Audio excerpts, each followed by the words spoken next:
Nasib Janhua Diana usai polisi temukan 108 ijazah eks-karyawan di rumahnya, terancam 4 tahun penjara.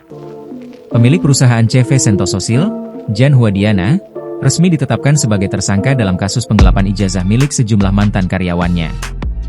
Janhua Diana menjadi tersangka setelah penyidik Subdit 4 Renakta di Treskrimum Polda Jatim melakukan serangkaian tahapan gelar perkara. Pihak kepolisian telah menelaah temuan 108 lembar ijazah milik mantan karyawan UD Sentosasil yang sempat dikabarkan hilang. Ratusan ijazah milik mantan karyawan itu ditemukan penyidik di dalam sebuah tempat penyimpanan dalam rumah Janhua Diana.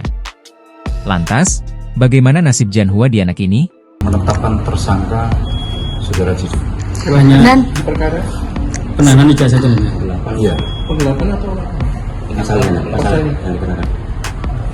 Iya, penggelapan.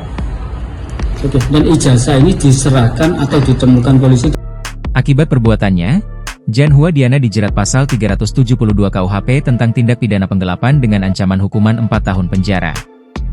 Ancamannya 4 tahun, ungkap Wakil Direktur di Treskrimum Polda Jatim, AKBP Suryono, kepada Surya Co. ID, Kamis, 22 Mei 2025. AKBP Suryono menambahkan, Janhua Diana juga berpotensi membayar denda Rp900.000 atas pelanggaran tindak pidana penggelapan.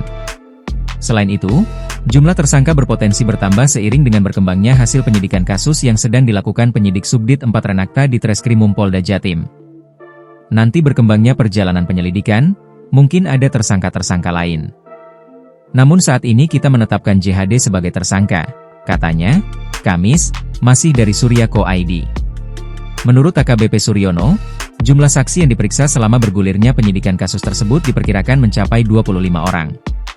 Terdapat 23 orang saksi yang baru rampung pemberkasannya.